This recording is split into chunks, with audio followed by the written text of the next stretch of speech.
Bonsoir, j'espère que vous allez bien. Bienvenue sur DMG TV, les histoires mystiques. Tu es nouveau sur la page, n'oublie pas de t'abonner, de laisser un commentaire, de liker et de partager. Tu vas raconter une histoire, on te demande ici et tu vas monter raconter ton histoire mystique. Les histoires mystiques. Pas une histoire d'amour qui est mal terminée. Pas une histoire de maltraitance d'enfants. Ça fait mal, mais c'est pas le but ici. Pas une histoire où papa tapait maman. Ça ne nous concerne pas. Ce n'est pas la page pour ça. Il y aura d'autres gars qui vont créer les pages pour violence conjugale là. Mais c'est pas ici, malheureusement. Ici, c'est les histoires mystiques. Faut pas citer les noms des gens, les noms des restaurants, les noms des bars, des hôtels, des lieux publics là. On ne cite pas les noms. Tu peux peut-être donner le nom du quartier. Oui, ça se passait en Commando, ça se passait en Van, point. Mais ça pas dire en Van derrière Santa Lucia, machin. Non, non. Là, c'est un problème. On veut rester le plus discret possible pour éviter les problèmes. Voilà. Et donc, c'est tout pour la petite introduction. Ceux qui viennent d'arriver, installez-vous, faites comme chez vous. Les commentaires polis surtout. Si quelqu'un vient commencer à insulter là, le modérateur, soyez libre de bloquer les gens. Bien de muter. Ici, c'est dans le respect. Bonsoir, Bonsoir. Bonsoir, je te parle. Oh, ça va bien? Je ne sais pas si tu m'écoutes. Oui, très bien. Bon. Moi j'appelle, c'était pour une petite histoire. C'est vrai qu'elle c'est pas une histoire très très longue, mais bon, je vais faire le max pour être bref. Je me suis souvenu, je regardais des vidéos que t'avais mis à YouTube. Ça fait que ça m'a fait un peu penser à une histoire que j'ai vécue étant jeune. Je venais de passer ma troisième. J'étais en seconde. Mais en troisième, j'avais fait ma classe avec une jeune fille qu'on disait... j'ai fait mes classes à l'Est, Cameroun. Ça fait que j'étais en classe avec une jeune fille qu'on disait, nous deux, on se ressemblait énormément. Elle et moi, on se ressemblait énormément. Ça fait que après notre BEPC, on s'est séparés. Elle est allée dans une autre filière et moi, pareil. Après ça, un jour... On avait perdu contact en fait. Un jour, elle m'appelle et me fait comprendre que est-ce que je peux arriver chez elle. Je dis bon ok, il n'y a pas de problème. Je prends ma moto parce que je suis camerounaise. Je prends ma moto et puis j'arrive chez elle. Elle m'explique que il y a une maman qu'elle connaît, elle connaît très bien. Une dame avec qui on va dire ça comment, elle s'est liée d'amitié et qui l'aime beaucoup. Et puis, cette dame en question a un neveu qui est venu d'Europe. Et son neveu aimerait vraiment la rencontrer parce qu'elle a présenté la jeune fille à son neveu et tout. Son neveu aimerait la rencontrer, mais elle, actuellement, elle était allée au champ. Elle était allée au champ avec ses parents et les abeilles ont eu à piquer son visage. Ça fait qu'elle avait un peu le visage enflé et tout. Donc, elle pouvait pas aller rencontrer le gars. Pareil, non, elle m'a demandé de prendre sa place pour aller rencontrer le monsieur. J'ai dit, ok, c'est juste une rencontre et après ça, rien d'autre. Elle me dit, oui, juste une rencontre. Après ça, je peux t'accompagner. J'ai déjà parlé de ça avec la maman en question. On s'en va, on va rencontrer la dame et puis... elle va te conter ce que tu vas dire jusqu'au moment où moi je puisse me soigner et puis je prends le relais. Je dis ok, il n'y a pas de problème. On s'en va, on va rencontrer la dame en question. Elle me dit ah, elle est parfaite, elle est jolie, toute jeune. Elle me demande mon âge. Je dis ok, je donne mon âge et tout. Et quand je suis donné mon âge, elle me dit ok, ce qu'on va faire c'est que demain tu reviens ici chez moi et puis je vais t'accompagner pour que tu ailles le rencontrer. Je dis il n'y a pas de problème.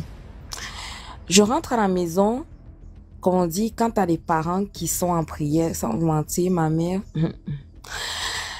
Je rentre à la maison, je suis à la maison, ça va bien. Le lendemain, je me prépare et je me dis, bon, je vais sortir, je vais aller rencontrer la mère. Je vais retrouver la maman. Elle me dit, ok, t'es bien habillée, t'es jolie et tout. Elle me dit, ok, on prend la moto, on se rend dans une ville, c'est comme ça à l'est, une ville voisine, très proche, genre, un peu collée à la ville à laquelle je vivais. J'arrive, le monsieur me voit, il rentre, il va parler avec sa tante et sa tante, je pense sa tante, je sais pas trop.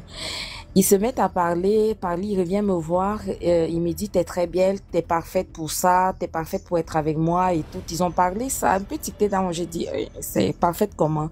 Ensuite, il me dit, ok, comme on s'est vu, actuellement, j'ai pas le temps, est-ce que tu peux revenir ce soir à minuit? Tu peux revenir ce soir à minuit? Je dis, ok. Il me dit, oui, t'inquiète pas, on va tout payer, tu viens à minuit, au même endroit, en fait. C'était dans c'était dans un petit village, vraiment, il n'y avait rien, c'était juste une petite maison, les maisons de village, et puis, il y avait une maman qui vendait juste en avant. Je dis, ok, il n'y a pas de problème. Quand je suis quittée là, j'étais vraiment pas à l'aise.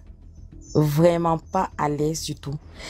Et je suis rentrée, ma mère m'a dit, j'espère que tu vas pas sortir ce soir. Je dis, non, non, non, non, non, je vais pas sortir.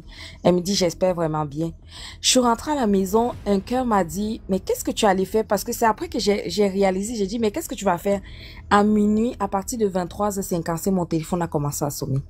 Ils ont commencé à m'appeler, appeler. Mais finalement, je n'étais pas sortie ce soir. Hein. Le lendemain, c'est ma copine qui m'appelle et me dit, mais tu as gâté mon business, comment tu peux faire les affaires de même? Et en fait, elle a commencé vraiment à me harceler. J'étais comme, pourquoi tu me dis pour ça? Moi, je pouvais pas sortir. Mes parents m'ont empêché de sortir. Et toi, il dit, malgré ça, il fallait quand même partir parce que là, maintenant, tout est gâté. J'étais comme, qu'est-ce qui est gâté? En fait, j'avais vraiment pas compris que qu'est-ce qui est gâté, qu'est-ce que j'ai dû gâter, mais c'est juste que je me suis pas présentée. Tu peux juste te dire à sa tante de demander les excuses à ta place et puis et vu tu as même une raison valable, tu t'es pas bien, elle pouvait dire que les abeilles t'ont piqué au visage et puis tu n'as pas pu te rendre et dit non, c'est toi qu'il fallait que tu ailles. J'étais comme, hein? Non. Et depuis ce jour, elle m'a dit, ok, coupons tout court là, je veux plus entendre parler de toi, je veux plus. Ce jour-là, on a coupé contact. Après ça, sa tante m'a appelé, elle m'a dit, ok, c'est comme ça que vous passez votre temps à mettre les gens dans les problèmes. J'étais comme, jusqu'à présent, c'est maintenant que je me rends compte en fait que ce jour-là, je sais pas ce qui allait se passer, mais je pense que j'ai évité quelque chose que tant mieux, j'aimerais pas savoir en fait. Et elle et moi, on s'est plus jamais parlé, plus jamais repris contact et tout. En fait, c'était ça ma petite histoire. Ça veut dire que tu étais là pas. C'est comme si j'étais là pas en fait. Et c'est après que c'est maintenant que parce que quand j'ai commencé à suivre tes histoires, il y avait une histoire un peu, j'ai suivi une histoire pareille. C'est après que j'ai pris conscience, je me suis dit, en fait, j'étais comme là pas.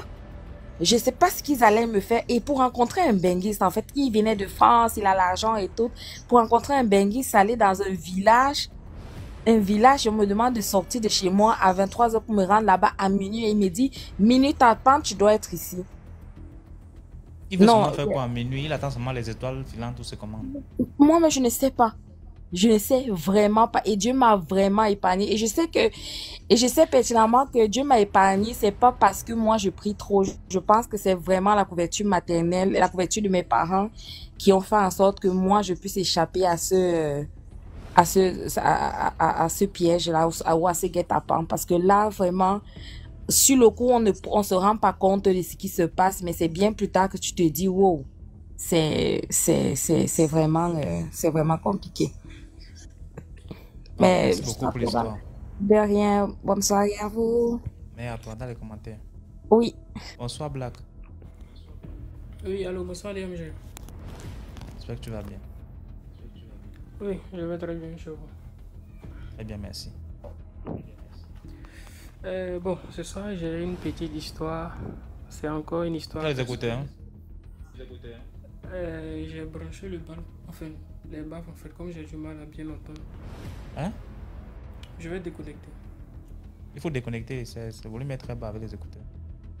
Voice is really too pale. Ok, ça va? Oui. Ouais, c'est mieux. Ok, d'accord, désolé. Hein.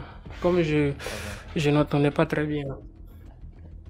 Donc je disais, ce soir j'ai une petite histoire personnelle. L'histoire c'est déroulé en 2017-2018, voilà. C'était lorsque j'étais à l'université. Avec des amis, on avait décidé d'entreprendre un petit projet. Et on a décidé de faire un petit projet agricole, un champ de manioc. Donc, vu que moi je venais d'une ville qui n'était pas très éloignée d'Abidjan, précisément d'Abou. D'Abou, c'était environ 29-30 km d'Abidjan. Donc, on a trouvé un cousin qui nous a trouvé un monsieur qui avait des terrains. Donc, on est parti avec des amis, on est allé pour visiter le terrain en question. Donc, on arrive là-bas, on visite le terrain. Le monsieur nous dit non, que le terrain lui appartient. Voilà, on essaie de discuter des formalités. La remarque que je fais, c'est que c'était un ancien champ de cacao. Voilà, c'était un ancien champ de cacao qu'ils avaient laissé à l'abandon. C'est-à-dire le cacao produisait, ça pourrissait, mais personne ne récoltait en fait. Donc nous, on n'a pas vraiment posé la question pour savoir mais pourquoi est-ce que c'est un champ de cacao qui est à l'abandon. Bon, le monsieur nous a dit bon, le terrain était libre, qu'il était le propriétaire, donc on pouvait exploiter. Donc on a essayé d'établir un échéancier de paiement, tout, et on a dit au fur et à mesure que les travaux avancent, nous on... Et il a dit ok, donc on a trouvé 2 jeunes qui ont commencé à défricher la parcelle et ils ont fini de défricher, tout était bon, on était vraiment vraiment très contents. Et vu qu'il y avait de gros bois sur la parcelle, des arbres, on a décidé de faire appel à un scieur pour venir couper. Je ne sais pas si vous connaissez un peu les scieurs là. C'est des gens avec des tronçonneuses voilà, qui se promènent pour couper les arbres, voilà, surtout en Afrique ici là. Donc on a fait venir un scieur et le monsieur, quand il est arrivé sur la parcelle, il a regardé la parcelle avec un air un peu bizarre. C'est que ces gens de personnes là, ce sont des gens qui ne sont pas vraiment simples. Hein. Voilà, moi c'est ce jour-là que j'ai appris ça. C'est des gens qui n'étaient pas vraiment simples. Donc il arrive, il dit avant de donner son prix, il va quand même essayer de visiter un peu, histoire de voir un peu le travail qu'il aura à faire. Donc on dit ok, pas de souci. Donc il entre, il finit de visiter la parcelle, il revient. Pendant ce temps, les travailleurs et moi, nous sommes restés dans un coin en train de l'attendre en fait. Donc il arrive et il nous dit... Et en fait, il me pose la question, il me dit, mais qui t'a donné le champ là? J'ai dit non, c'est monsieur X. Qu'est-ce qu'il y a? Il y a un problème? Il dit oui, il y a un problème. Donc en fait, moi je m'attendais à ce qu'il me dise non, le champ n'appartient pas à monsieur X, et que c'est le champ de Y, parce que c'est ce genre de problème qu'on rencontrait souvent en fait. Donc moi je m'attendais plus à ça en fait. Mais il m'a dit non, que va demander à celui qui t'a donné le champ là. Dis-lui de tout et dit sur la parcelle, qu'il y a un problème sur la parcelle. Tant qu'il t'a pas dit là, tu ne pourras rien faire sur la parcelle. Tu pourras nettoyer seulement, mais tu ne pourras rien faire. Donc va lui demander. J'ai dit, mais allez encore au village, allez chercher le monsieur, il va venir nous expliquer. Toi tu es là, voilà, toi tu es là, apparemment tu as vu des choses, donc dis-nous. Voilà, donc dis-nous rapidement, voilà, ce qu'il y a. Et le monsieur nous dit que quand il est rentré, il a croisé quelqu'un sur la parcelle. Mais c'était pas un être humain en fait. C'est en quelque sorte, je sais pas si je vais dire fantôme ou un esprit, en tout cas l'âme de quelqu'un qui est décédé sur la parcelle. J'ai dit ah bon? Il dit oui. Et j'ai dit comment ça? Il dit en fait, il y a quelqu'un qui est venu faire un travail sur la parcelle et qui est décédé. Et le propriétaire n'a pas voulu faire les sacrifices qu'il fallait. C'est pourquoi le champ de cacao que tu vois là, le champ de cacao il est là, personne ne récolte. Ça produit, ça pourrit, ça produit, ça pourrit, ça produit, ça pourrit pendant des années. Donc, moi le soir quand j'arrive au village, je suis un peu troublé en fait. Parce que c'était ma première expérience. Donc quand j'arrive au village, je vais voir le monsieur, je lui dis, mais voici ce que j'ai rencontré, je lui explique un peu toute l'histoire. Et je lui dis, bon, qu'est-ce qu'il faut faire? Parce que nous, on a quand même mis de l'argent pour nettoyer, on a quand même mis un peu d'argent pour nettoyer, donc il faille qu'on essaie de continuer nos travaux. Entre-temps, le propriétaire, le scieur m'avait dit, ce qu'il fallait faire, c'était que le monsieur devait seulement acheter un poulet avec une boisson de liqueur qu'on appelle, je ne sais pas si vous connaissez, voilà, la bouteille elle est un peu verte, comme ça on appelle ça au dindin. Voilà, je sais pas trop comment prononcer ça en fait, mais bon. Le monsieur a dit que c'est ça qu'il fallait acheter et ça coûtait dans le temps 2500, 3000 je crois bien. C'est les deux, enfin c'est les deux qu'il devait seulement acheter pour venir verser et puis voilà, dire des choses en fait. Mais le monsieur n'a pas, voilà, n'a pas voulu en fait. Donc on nous l'expliquait, on a dit bon, voici tiens l'argent, tiens 10 000 francs, faut faire les, voilà, achète le poulet, voilà, et puis la boîte et puis demain tu fais le truc. Le monsieur n'a pas voulu faire. Je sais pas pourquoi il n'a pas voulu, mais le monsieur n'a jamais voulu faire. Il n'a jamais voulu faire, il a laissé. Et nous aussi, voilà, on ne pouvait pas vraiment trop lui mettre la pression, on ne savait pas pourquoi. Voilà, on a demandé à certaines personnes d'aller négocier, mais bon, vu que c'était un petit projet, on n'a pas vraiment voulu pousser le truc un peu trop loin, donc on a laissé tomber en fait. Donc la morale, c'est que le plus souvent, quand on est jeune, on veut entreprendre, surtout dans le domaine agricole, on arrive, et puis voilà, les gens nous disent, bon, voici mon terrain, vas-y, tu peux voilà, travailler. Il faut quand même essayer voilà, de mener des enquêtes, voilà, pour voir en fait. Parce que nous, si on avait essayé voilà, de demander pour voir pourquoi est-ce que c'est un champ de cacao, et puis voilà, tu laisses à l'abandon. Enfin, je pense qu'il y a quand même des détails qu'on aurait quand même vu. Voilà, mais on n'a pas vraiment posé des questions, on est allé comme ça, tête baissée, et puis voilà. C'est vrai qu'on a perdu quand même un peu d'argent, mais c'est une histoire que j'ai vécue, donc ce qui fait que même quand je dois aller quelque part, j'essaie de mener un peu des enquêtes, demander aux gens à côté, au voisinage, pour voir qu'est-ce qu'il y a, pourquoi ceci est comme ça, pourquoi c'est comme ça. Et quand je vois qu'il n'y a rien, voilà, on avance. Donc c'était un peu la petite histoire de ce soir. Merci beaucoup. Merci beaucoup, Black, pour l'histoire. Quand ça concerne les parcelles, là, que ce soit agricole, que ce soit pour construire une maison, un bureau, quoi que ce soit, renseignez-vous toujours. S'il y a des gens, s'il y a des personnes autour, là, renseignez-vous toujours. Très important. Bonsoir DMG, vous m'entendez? Oui, oui. Il y a la télé derrière toi, la télé allumée derrière toi. Bonsoir tout le monde. Je disais tantôt que l'histoire que je raconte, maintenant m'a été racontée par l'une de mes voisines quand j'étais en Côte d'Ivoire. Ça s'est passé dans sa famille, ça concerne l'une de ses tantes dans la ville de Lakota en Côte d'Ivoire. Elle avait épousé un cadre, hein, un homme qui travaillait à la poste, qui avait un bon poste, qui avait quand même un bon salaire, mais c'était un homme qui voulait toujours plus, il voulait toujours assez, parce qu'il voulait se faire voir au village, et tout le temps parrainer les matchs, donc il fallait de l'argent, donc il fallait qu'il ait toujours de l'argent. C'est comme ça, un jour, le monsieur, le mari de sa tante, là, il va au Ghana pour aller rencontrer un mystique au Ghana qui lui a donné une plante. En fait, la plante, les feuilles, il devait les manger. C'est une feuille qu'il doit manger le soir. Et le matin, au lever du jour, il doit aller faire ses besoins, mais dans un endroit qui va choquer quelqu'un qui va voir ces besoins-là. C'est-à-dire que les besoins allaient être vraiment volumineux. Et la personne qui va voir ça sera choquée. Une fois que tu es choqué, tu dis, mais c'est quoi ça? Et puis tu tombes. Et toi, tu vomis l'argent, quoi. Et donc, le monsieur, il en a parlé à sa famille.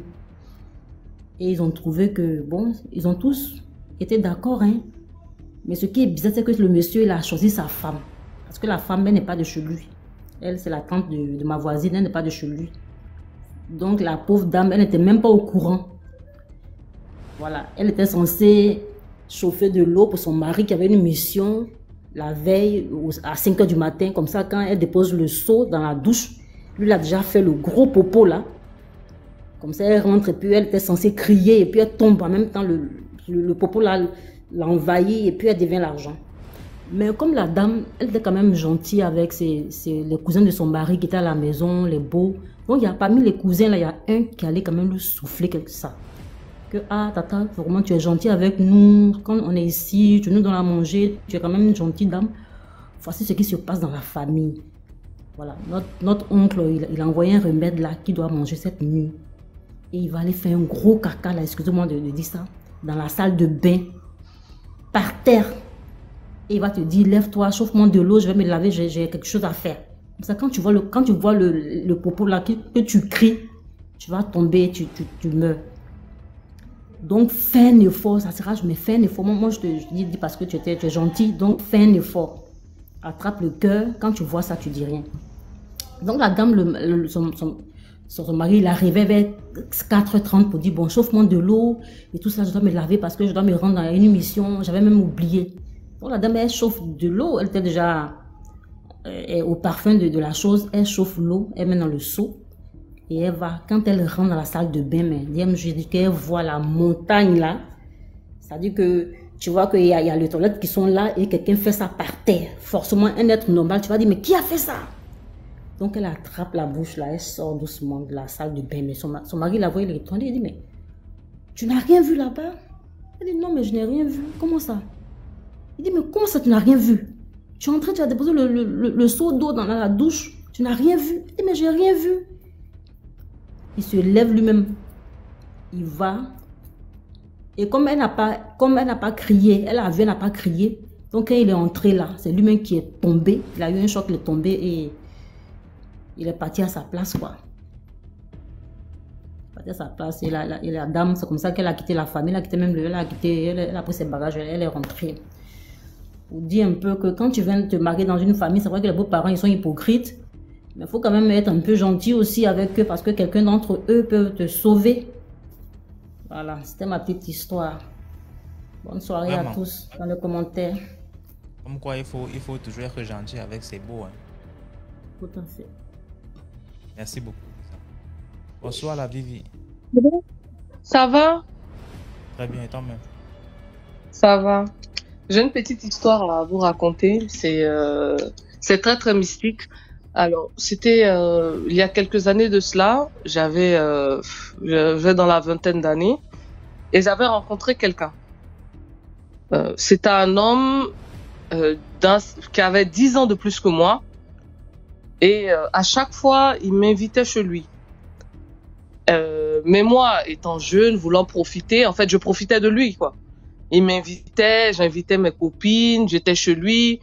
Mais à chaque fois que je partais chez lui, j'avais l'impression qu'il y a quelque chose qui était là. Quand je dis il y a quelque chose qui était là, c'est que même quand je mettais la musique, parce que bon, moi, je me baladais, donc quand je venais chez lui, il me laissait seul et il partait travailler. Donc moi, quand je mettais la télé, deux fois j'étais là et la télé s'éteignait. Et c'est en France, hein. C'est en France. Et c'est un monsieur qui a été adopté. C'est après qu'il m'a raconté tout ça. Où je partais dans la douche et la lumière s'éteignait. Donc, bon, moi, comme je suis venu profiter du gars, je m'en foutais. J'ai dit, ouais, mais bon, je m'en fous. Donc, je prêtais pas trop attention. Mais à un moment donné, je suis couché même, je sens comme si on me regarde. Il y a certaines pièces en fait de la maison que je partais, je sentais, si j'allume la lumière, ça s'éteint. Jusqu'à un moment donné, j'ai dit à une de mes copines, j'ai dit, chérie, pardon, faut venir, tout ça, on va passer les vacances chez mon gars là. Elle m'a dit oui, viens. Elle a dit oui, je viens. Donc elle est venue, elle dit, mais la maison là est bizarre, moi et mauvais. Elle dit, ah, moi de toute façon, j'ai une maison, donc bon. Et je sentais toujours cette pression là. J'ai dit, je regarde la télé, ça s'éteint. Deux fois, je vais dans la douche, la lumière s'éteint. Donc, une fois, il a dit non, franchement, moi, je peux pas rester là parce que... Il dit non, pourquoi tu restes pas là, je t'aime. Il a dit, mais qu'est-ce qui s'est passé dans cette maison? Et c'est là où le gars va me dire que... Où je m'assois, c'est-à-dire comment dirais-je même? Le salon, je m'asseyais tout le temps là. Ses deux parents sont morts. Ils sont décédés. Et que la douche où je partais là, c'est la douche où, comment dirais-je, ses parents avaient l'habitude d'aller parce que, bon, c'était une maison sur deux étages en fait. J'ai dit non mais tu plaisantes? Il dit ah oui. J'ai dit mais pourquoi tu m'as pas dit ça comme ça, j'allais pas venir. Il me dit mais moi c'est normal. Il dit pour moi c'est normal. J'ai dit mais tu sais que je sens une présence. Il dit la présence que peut-être tu sens, pardon, c'est celle de ma mère adoptive. Parce que lui, il était adopté et c'est plus la mère qu'il aimait que le père. Il a dit, mais donc tu sais? Il dit, non, il dit, oui, je sais parce que des fois, moi-même, quand je suis assis, la télé aussi s'éteint. J'ai dit, mon frère, bon, je t'aime bien, mais je m'aime plus. Moi, je suis partie. Allez, je vous salue. C'était tout. D'accord. Merci beaucoup pour l'histoire. Bonsoir, Didier. Bonsoir DMG, comment ça va? Très bien, et toi-même? Bonsoir, c'est ma deuxième fois de monter. J'espère que j'aurai pas trop de stress pour raconter. Rudy, bonsoir. Ok, je commence. L'histoire, c'est l'histoire d'un ami à moi. Cette histoire m'a beaucoup marqué. Tout a commencé en 2020, quand il a rencontré sa petite amie. Ils ont fait leur petit bout de chemin ensemble. Et il voulait marier la fille. Mais à chaque fois, sa maman s'opposait, la maman de la fille. Il a foncé, ils ont fini par se marier. Ne sachant pas que cette fille-là était consacrée à ne pas se marier et faire d'enfants, en fait. Donc, quand elle a pris sa première grossesse, la grossesse s'est passée bien et tout. Le jour de l'accouchement, ils l'ont opérée. Quand ils l'ont opérée, tout a commencé à basculer. 3 jours après son opération, elle ne marchait plus. De jour en jour, ça a commencé à s'empirer jusqu'à ce qu'on l'hospitalise au CHU de Cocody. Et de là, pendant ce temps, sa maman, la belle-mère de mon ami, a envoyé une fille du village pour venir surveiller l'enfant et la dame. Pourtant, la fille était une sorcière. Genre, elle était venue en mission, quoi. Voilà. Donc, l'imam de mon ami a donné une potion à mon ami pour dire que c'est pas simple ce qui arrive là. Que s'il veut savoir vraiment ce qui se passe, qu'il mette l'encens et puis la potion dans la maison. Donc, quand il a fait ça, tout d'un coup, son enfant était sur le dos. Vu que sa femme était hospitalisée, hein, voilà, il était à la maison avec son enfant et une autre de ses tantes. La nounou que sa belle-mère a envoyée a mis l'enfant au dos. Et quand elle s'est adossée, son âme est partie en fait. Je ne sais pas si vous comprenez. Son âme est partie, elle est sortie de son corps en pleine journée. Elle n'était plus là. Donc le monsieur tout paniqué, il est allé voir l'imam. Quand il est allé voir l'imam lui a dit, quand je te donnais là, j'ai dit je ne veux pas qu'elle sache que c'est moi je t'ai donné ça. Que là, elle va commencer à m'attaquer. Pourtant, je ne suis pas vraiment fort à ce point-là. Donc ça s'est passé. Et la dame aussi, sa situation côté santé, ça s'empirait jusqu'à ce qu'il y ait un trou qui sorte dans son dos. Quand le trou est sorti, sa maman est venue chez eux pour pleurer. Pour dire ça, la façon dont je vois là, je sais que c'est une flèche mystique qu'ils ont mis dans le dos de ma fille. C'est une flèche mystique. Déjà, ce jour-là, elle était venue achever sa fille. Donc, quand sa fille est morte, après les obsèques de sa fille, je crois 1-2 mois après, elle a donné une femme à son beau-fils. Pour dire que je ne veux pas te laisser comme ça, dans le vide, quoi. Donc, je vais te donner cette femme-là. C'est une bonne femme. Déjà, la femme aussi était une sorcière. Donc, dans ça, le monsieur, avec la prière et tout, il a vu que la femme aussi, vraiment, c'était une sorcière. Donc, en voulant se détacher de la femme, son erreur a été qu'il a laissé la femme dans la maison et puis il a dit au propriétaire de chasser la dame pour lui dire que lui ne paye plus le loyer. Donc, il a déserté, en fait. Donc, la femme, elle est allée sur le lieu de travail de mon ami pour lui dire que ce que tu m'as fait là, tu ne vas plus faire ça à quelqu'un encore dans ta vie. Quelques mois après, le monsieur, son ventre a commencé à gonfler et tout. Il est mort.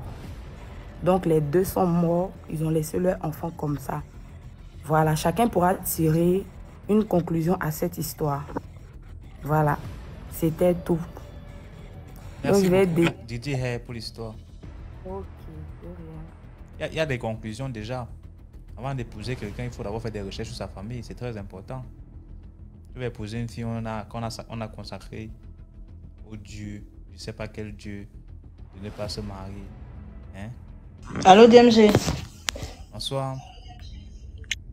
Bonsoir DMG, comment tu vas? Très bien, Tom. Non, ça va. J'étais en train de rigoler par rapport à ce que tu me disais là. Mais DMG, quand tu es fan là, tout ce qu'il dit là, tu dis oui. N'est-ce pas? Oui, c'est pour la... Aïe, c'est à vie, à la vie, à la mort. C'est après quand il t'énerve là, tu dis, il fait quoi même? C'est pas bien, DMG. Il a raté le dimanche là. Oh, j'ai eu de la visite. Ils sont partis vers 1h du matin. J'ai eu trop mal. Ouais. Je te dis non. Oh. Ok, DMG, je vais te raconter l'histoire de ma tante. La petite sœur de maman.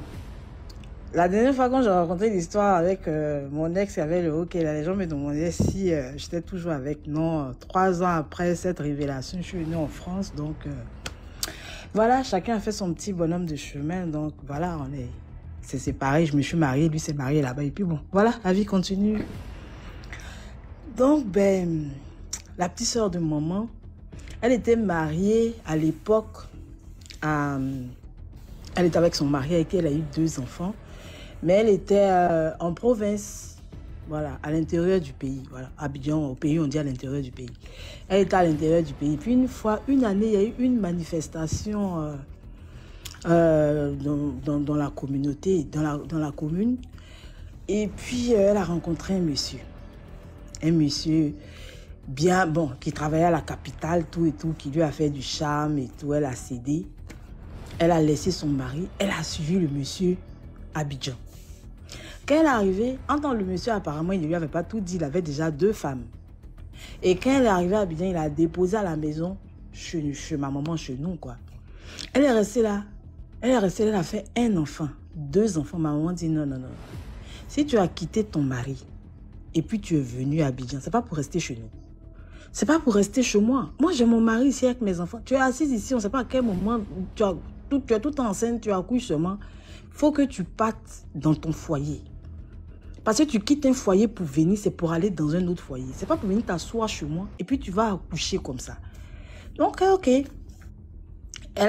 Maman a convoqué le monsieur. Le monsieur dit, bon, laissez-moi le temps de parler à mes femmes. Maman dit, non, non, non, non, non. Grossesse qu'elle a, elle ne va pas accoucher chez moi ici. Elle doit partir dans ton foyer. Que tu parles à tes femmes ou pas, elle doit partir. Donc, il a déposé chez lui son frère. Nous, on était aux 2 plateaux. Il a déposé chez son frère à Cocody. Lui, il habitait à Yopougon avec ses femmes. Maman est restée là-bas. Elle est restée là-bas. Elle a eu encore un autre enfant qui est décédé. Non, maman, elle est quittée, elle est repartie chez son frère pour dire, j'ai dit, c'est pas ici, elle doit rester. Elle a quitté son foyer. C'est pour venir se marier. Elle ne reste pas chez toi. Le monsieur a parlé à ses femmes, ils ont fait ce qu'il avait à faire. Elle est partie dans son foyer. Dans le foyer là-bas, elle a eu jusqu'à 5 enfants avec le monsieur. Un matin, il a pris l'autre femme, il avait donc, en gros, les 2 étaient les 2 dernières. Donc, il y avait une concurrence entre elles. La nouvelle femme est allée elle allait avec son papa. Ils ont fait un empoisonnement mystique à ma tante parce que c'est un truc qu'il a dégradé pendant des années. En tout cas, nous, au moment où on grandissait, on a commencé à comprendre là. Tante était tout le temps malade. On l'emmène ici, il y a toujours quelque chose. Souvent, même les médecins, même pour pouvoir se débarrasser. Oh, c'est fièvre typhoïde. Oh, il y avait tout le temps quelque chose. C'était tellement embarrassant. Moi-même, juste à ce que je la laisse en Côte d'Ivoire, je viens en Europe, elle était malade. Jusqu'à après, ils ont commencé à consulter. On lui a dit, mais c'est sa rivale, la dernière, là, c'est elle qui lui a fait ça. Son mari ne veut rien entendre. Non, non, c'est vous, l'enlever, c'est sa famille qui est en train de la tuer. C'est pas elle. C'est pas ma femme, c'est pas ma femme. Un matin, en 2004, tante est décédée. Elle est décédée. Ma grand-mère est venue, elle a fait les cérémonies pour dire que ton mari est en train de nous accuser. Quand il est en train de nous accuser, là, c'est moi, on regarde parce que c'est moi, je suis la vieille. Si c'est moi, tu ne me donnes pas 1 an. Il faut que je te suive. Si ce n'est pas moi, tous ceux qui sont mêlés à ta mort, là, ils doivent te suivre. 6 mois après, le papa de sa rivale, sa coépouse, est décédé. Après maintenant, parce qu'à chaque fois les gens la croisaient, elle avait un bébé au dos. Ah, mais on a croisé votre soeur, maman, on a croisé, elle a un bébé au dos. Maman dit, mais vous l'avez croisée où? On l'a croisée au marché des temps, on l'a croisée au marché de Sikoji. Elle faisait ses courses tranquillement, elle ne partait pas. Donc, ces 2 rivales, les 2 premiers là, sont venus voir ma grand-mère pour dire, il faut lui parler. Parce que partout où on va, les gens disent qu'elle dit qu'elle attend son mari. Que son mari l'a trop maltraité, qu'elle attend son mari, qu'elle pense à ses enfants. À chaque fois, le monsieur même, elle disait, les gens lui disaient, pense à ton dernier. Parce que quand elle mourait, son dernier avait 2 ou 3 ans. Donc les gens disaient, toi, tes enfants sont les plus petits. L'autre là, les autres là, leurs enfants sont grands. Si tu prends le monsieur, tu perds. Tout le temps, les gens partaient si ça tombe pour lui parler. Et comme le monsieur, il savait, il était partout avec ce dernier enfant là. À chaque fois, partout où il passe, parce que quand elle voit son fils, on dit qu'elle a peur, elle retourne. Je ne sais pas si c'est la peur ou la pitié, elle retourne. À chaque fois, c'était comme ça. Elle dit, tant qu'elle n'est pas partie avec lui, elle ne peut pas partir. Elle attend le monsieur. Les gens font les sacrifices si ça tombe. Oh, c'était une femme très timide, qui ne pouvait même pas parler. Mais disait, les gens timides, ils ont un caractère qui est tellement fort. Je crois que c'est par rapport à un masque. C'est avec une timidité. Un samedi, il n'y avait personne à la maison. Tous les enfants sont sortis. Il était à la maison, les deux femmes, chacune était dans sa chambre. Et il a crié comme ça. Il a crié le nom de ma tante. Le temps que les femmes vont descendre, venir, le gars a fait arrêt cardiaque. Appeler les gens, les voisins, le taxi, le mettre dans le taxi. Le temps de partir dans le taxi, il est décédé. Quand il est décédé, là, elle est venue maintenant voir ma maman pour dire, je te dis merci pour tout. Je te confie mes enfants. Maintenant, je m'en vais. Elle est décédée en 2004. La même date, 2006, le monsieur est parti. Jour pour jour.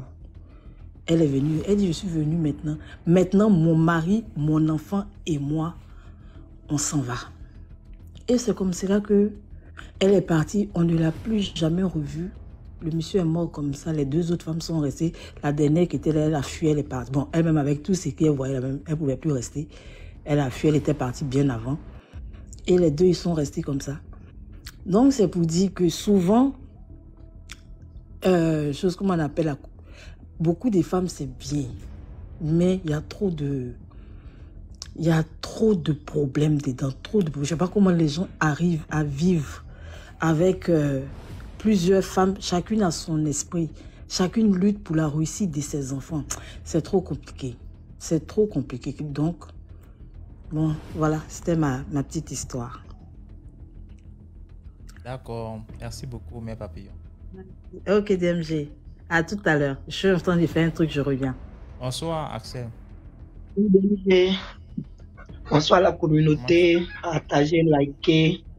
Bon, je viens de soir pour vous parler de l'histoire de mes deux grands-mères. Bon, quand je dis mes deux grands-mères, la maman de mon papa et sa sœur aînée. Bon, en fait, mon papa, il a fait un choix dans sa vie qui n'a pas plu à ma grand-mère, à sa propre maman. Mais déjà à la base, le problème commence à la naissance de mon papa.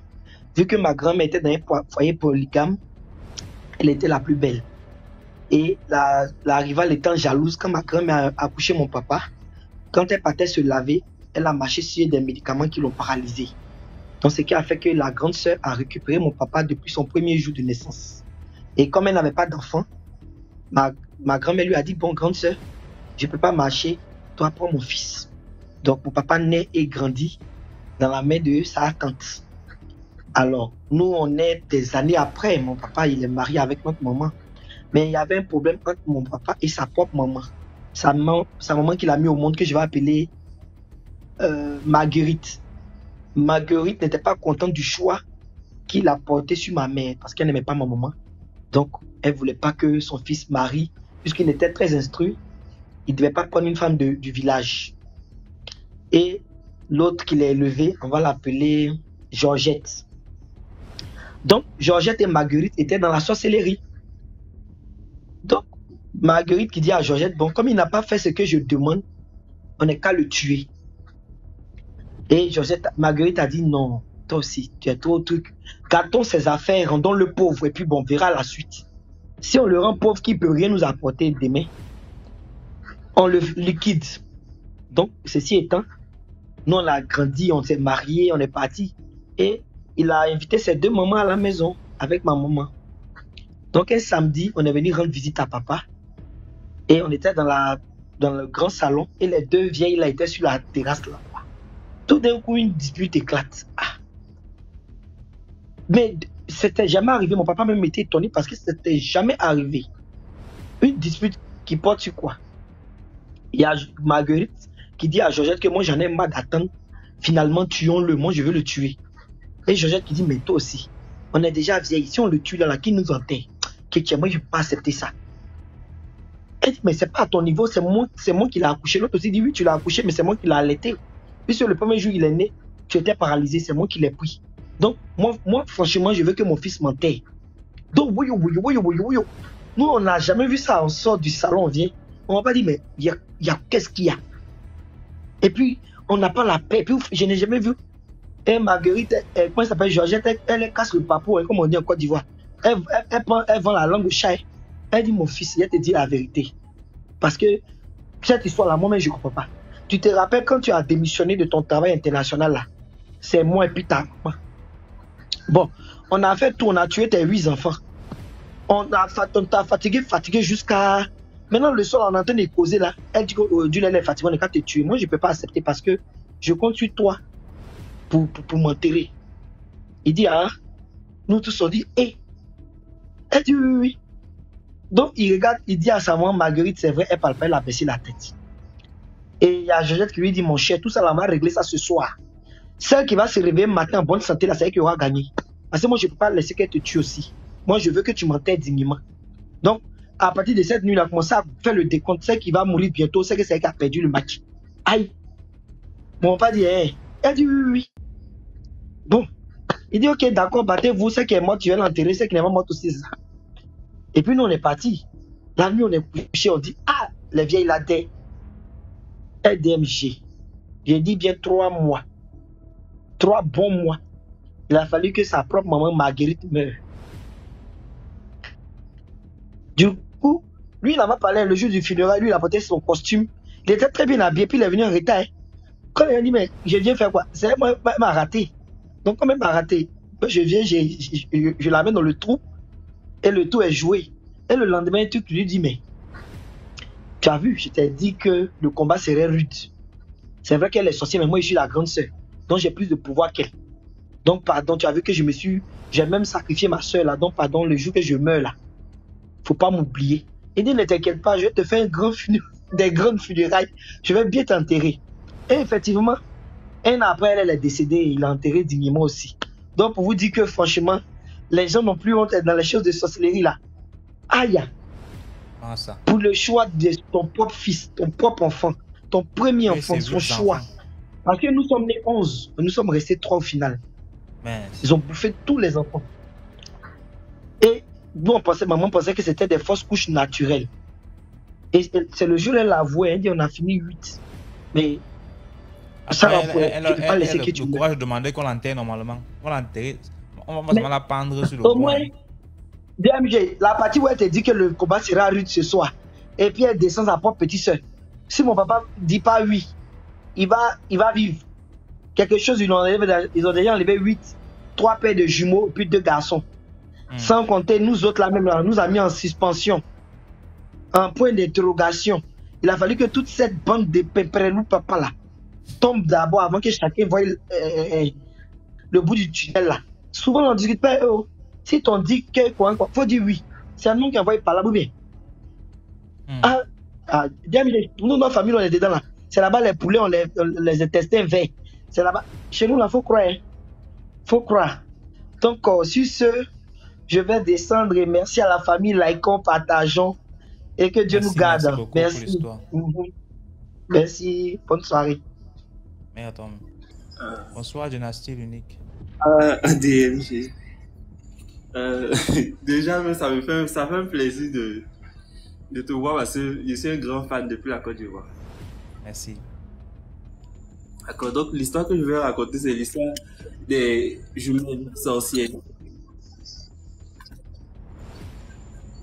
Il y a il y a beaucoup de bruit derrière toi, hein, Dynastie. Pourtant, je suis seul. Yeah. Pourtant, je suis seul. Ça s'est arrêté où de descendre et de redemander après. Donc, vas-y. Bon, je vais refaire la demande. Non, vas-y, raconte. Je vais refaire la demande, je vais descendre. Non, raconte. Donc, d'accord. Donc, du coup, c'est l'histoire des jumelles sorcières. Ça se passe au nord, chez nous au nord là-bas. au nord de la Côte d'Ivoire. Il y a une dame qui était partie avec ses enfants. Quand elle a accouché, elle allait présenter les enfants à la famille. Tu vois. Et maintenant, arrivée là-bas, elle a fait la présentation pour dire que j'ai accouché, mais voilà vos petites filles. Elle a allé présenter les enfants en fait, à la famille pour ne pas qu'ils disent que elle a accouché, mais eux, ils n'ont pas encore vu l'enfant. Donc, ils ont fait une année là-bas parce que ça n'allait pas chez son mari. Ils ont fait des années là-bas, les enfants ont bien grandi et après, ils sont revenus sur Abidjan. Précisément dans la... Je peux donner la commune où ils vivaient. Je peux donner la commune. Oui. DMG. Ok. Donc, précisément dans la commune de Makori. Donc, du coup, ils sont revenus. Maintenant, après leur retour, le monsieur constate que même là, ça allait et puis il a fait venir ses enfants. Mais depuis qu'ils sont venus là, ça va plus même. Ça va plus. Travail, on le chasse. Il est devenu alcoolique. Il bat la femme là. Donc, un jour, il y a l'autre qui est venu. Une des jumelles, elle est venue. Elle dit, ah maman, j'ai quelque chose à te dire. Parce que de la manière que je vois notre vie là, moi ça me plaît pas. Mais là, je sais pas si tu vas me croire. Elle dit que quand on est allé là, il y a Mémé. La maman de elle, sa maman, il y a Mémé qui nous a fait manger quelque chose de rêve. Donc, à chaque fois, on partait là-bas. C'est nous-mêmes, on est à la base de tous les problèmes qui sont là. Mais là, moi, je veux sortir, mais je ne sais pas comment il a fait. Et puis, sa maman aussi, je ne sais pas si c'était la cupidité ou ils ont déjà attaché son cerveau là-bas. Elle dit, mais c'est quel genre de blague ça? Que depuis que toi, si tu es sorcier, on allait savoir, on s'en va à l'église. Que je n'aime pas ça, hein. Que faut quitter. Elle a commencé à crier, il faut quitter. Donc, du coup, la fille allait dire, le lendemain, oh, elle qui allait, truc là, elle est tombée malade. Elle est tombée malade. Maintenant, sa jumelle a dit que toi, tu pensais qu'on allait te laisser aller nous dénoncer sans rien faire. Tu vas voir. Donc, sa maman, le même soir, elle fait un rêve où on lui dit que toi, ta fille vient te prévenir. En tant qu'une chrétienne, tu ne peux pas prier ou bien aller voir quelqu'un pour savoir si c'est réellement la vérité. Tu banalises. Voilà ça, elle est tombée malade. Tu ne vas pas te ressaisir. Elle a vu son rêve banal. Une semaine plus tard, la jumelle qui allait dénoncer sa soeur là, elle est morte. Elle est morte. Donc de ça, la maman voit que genre les éléments s'enchaînent. Elle dit que quelqu'un vient me parler de quelque chose. La personne tombe malade, pourtant la personne n'avait rien et la personne meurt. Bon, c'est pas mieux. Je vais aller chercher à vérifier maintenant. Donc elle s'en va à l'église. Le pasteur lui a dit, mais ta fille était venue te prévenir. Si tu avais, genre, tu étais venu plus tard là, ça allait éviter qu'elle décède comme ça. Qu'elle décède comme ça. Que effectivement, elles sont sorcières. Que effectivement, elles sont sorcières, mais l'autre là, c'est parce qu'elle en avait marre de cette situation qu'elle est venue te voir. Donc du coup là, tu aurais dû l'écouter. Mais pourquoi genre tu as banalisé la chose? Elle dit que franchement, elle ne sait pas c'était dû à quoi, mais que franchement, qu'est-ce qu'elle peut faire? Parce que actuellement, ça ne va pas dans leur vie. Elle ne sait pas si elle va rejeter son autre fille ou bien si elle va... Elle ne sait pas ce qu'elle va faire parce qu'elle est confuse. C'est ça le pasteur dit que je te conseille de venir avec elle. Ici, on va prier pour elle. Donc, le lendemain, elle part avec sa fille à l'église. Quand elle part avec sa fille à l'église, au moment où ils sont en train de prier, elle constate que le visage de sa fille change. Au fur et à mesure qu'on prie, ça change. Ça change, ça change, ça change. Donc, du coup, elle dit que, attends, c'est dans ça là, ils vivaient dans la maison. Là. On prie, jusqu'à ils ont réussi maintenant à enlever l'esprit là en elle. C'est ça sa maman qui au village dit que moi, c'est parce que je t'ai raté que tu as délivré ma fille, non, que moi-même je vais venir faire le travail. Vu que eux ils n'ont pas réussi à gâter, ou moi je voulais qu'on gâte là, moi-même je vais venir spécialement pour toi. C'est sa maman qui l'appelle pour lui dire c'est moi-même je vais venir spécialement pour toi. Comme j'ai envoyé des gens, ils t'ont pas eu là, moi-même je viens spécialement pour finir avec toi. Donc maintenant le soir, vu que elle, sa maman lui a déjà dit, et elle aussi, elle va pas se laisser tuer, donc elle attendait sa maman. Vers 23h, minuit par là, elle entend des bruits sur le toit. Elle dit, ça a commencé. Après, elle voit sur le canapé de la chambre là, il y a une homme qui est assis. Et puis là, elle a eu l'audace même de, tu vois avec ça, de croiser ses pieds. Il y a une homme qui est assis, qui a croisé ses pieds, qui la regarde, qui dit, je suis là, tu es là. entre toi et moi, quelqu'un doit mourir le soir là. Donc, commençons. Elle a commencé à prier, prier, prier, prier.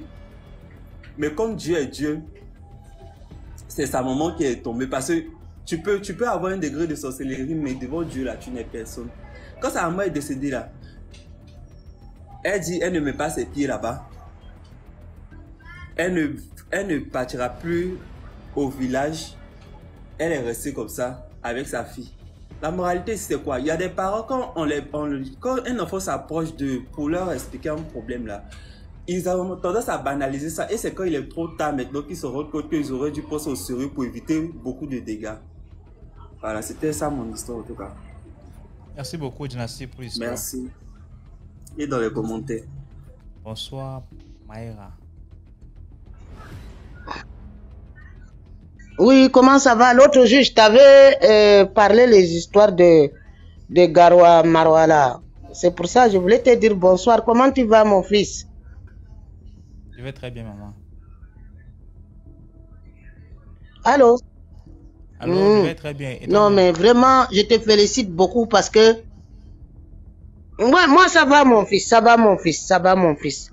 Parce que ce que tu fais là, moi, je voulais t'envoyer même un petit truc pour te donner cadeau. Je t'avais dit ici de Marwa. Je t'avais dit que j'avais trouvé un petit homme avec ma voiture. Mais tu te rappelles, non? Oui, oui. Voilà. Et maintenant là, je t'ai vu en live. Bon, je voulais monter un peu pour raconter encore une autre chose que ma nièce m'a raconté il y a de cela 3 jours. C'est pour cela que je voulais, si tu as le temps, je te raconte, sinon... D'accord, si tu peux raconter. Comment? Voilà, j'ai ma nièce, ça fait 3 jours. Elle s'est mariée chez un homme là, un Nigérian qui est venu l'épouser à Marwa. Bon, maintenant, elle a amené toutes les choses, les pains. Tu connais les nordistes, non? C'est les pains, les habits, les machins, les savons et l'or et tout ça. Bon, il a épousé la fille, il a amené hier seulement à Maïdougouri. Quand il a amené à Maïdougouri, et puis maintenant, le type est sorti. Tu épouses une femme, comment tu sors? Il sort là, il revient avec une autre femme. Il dit que voilà ta co-épouse, mais il a dit avant tu ne m'as pas dit comme ça, tu ne m'as rien dit comme ça. Après sa co-épouse, maintenant, elle a pris l'eau chaude, elle voulait jeter sur ma nièce là. Elle voulait jeter sur ma nièce. Ma nièce a esquivé, puisqu'elle a fait le sport et tout ça, elle connaît comment esquiver, elle a esquivé. Bon, maintenant là, la famille sont dar maintenant là, en train de faire revenir la fille. La fille maintenant, elle est en route. Elle vient maintenant là, qu'est-ce qui se passe? Les roues de la voiture, hein, où ils roulent là. Ils roulent là. Les roues là, ils sont devenus comme les serpents. Serpents que tu connais là. Donc maintenant, je suis là en direct avec eux au Cameroun là-bas, à Marwa. C'est pour ça que je te dis qu'il y a des choses bizarres hein, sur la terre-ci là, mon fils. Très bizarre. Tu épouses une jeune femme, elle est vierge et tout. Tu sais que nous, chez nous, normalement, on parle vierge. Hein? Tu n'as même pas machin, Mungu, la femme. Toi, tu viens là, tu dis que tu amènes notre femme. Tu amènes notre femme, la roue devient serpent. Ça veut dire quoi ça? Hey! Ah, Zambo, mais c'est mauvais, hein? Yeah. Peut-être c'est banal de te dire ça, mais mon fils, mais bon. D'accord, mon fils? Dans les commentaires. D'accord. Ok, on fait comme ça. Je te laisse avec d'autres personnes, chérie. Merci, mon fils. Merci, Baba. Bye bye. Bonsoir, Didi. Bonsoir, DMG. Comment ça va? Je racontais mon histoire tout à l'heure et puis j'ai eu un appel. Je ne sais pas si je dois achever l'histoire ou commencer une autre histoire. Je peux commencer une autre histoire. On a quand même compris l'autre histoire. Ok, il n'y a pas de souci. L'histoire parle d'une de mes tantes à moi, une dame très gentille, qui venait d'une famille très pauvre. Mais grâce à elle, elle a fait sortir sa famille de la pauvreté en fait, parce qu'elle a marié un homme hyper riche. et elle était dans son foyer. Au lieu de rester dans son foyer tranquillement, elle a ramassé toute sa famille pour venir envahir sa maison. Au fur et à mesure, la famille a commencé à faire la sorcellerie, gâter son foyer, rendre son premier fils voleur et sa fille prostituée. Donc, ça allait de pire en pire dans sa vie. Et un jour, sa maman est venue lui dire que, vu que sa maman vendait dans les brousses, chez nous en Côte d'Ivoire, ici, il y a des villages où on fait les lorodougou. Sa maman allait faire les lorodougou. Elle est venue dire à sa fille un jour qu'on m'a donné quelque chose pour manger, mais je ne sais pas si je dois manger. Sa fille lui a dit, qu'est-ce qu'on t'a donné? Elle a dit non, de laisser tomber. Donc, après quelques années, il y a sa grande sœur qui était aussi dans la même confrérie que sa maman, qui est décédée. Et aussi une autre de ses sœurs et ensuite sa maman. Mais depuis sa maman est décédée, là, sa vie est redevenue à la normale. Aujourd'hui, elle vit aux États-Unis avec ses enfants. C'est la fin de l'histoire. Voilà, comme pour dire, quand on gagne l'argent, c'est vrai, on peut être gentil. Mais faites attention. Protégez-vous. Protégez votre vie parce que le mystique, là, ça existe vraiment. Et puis, n'oubliez pas aussi la prière. Voilà, je vais descendre. Merci beaucoup, Didi. Ok, merci.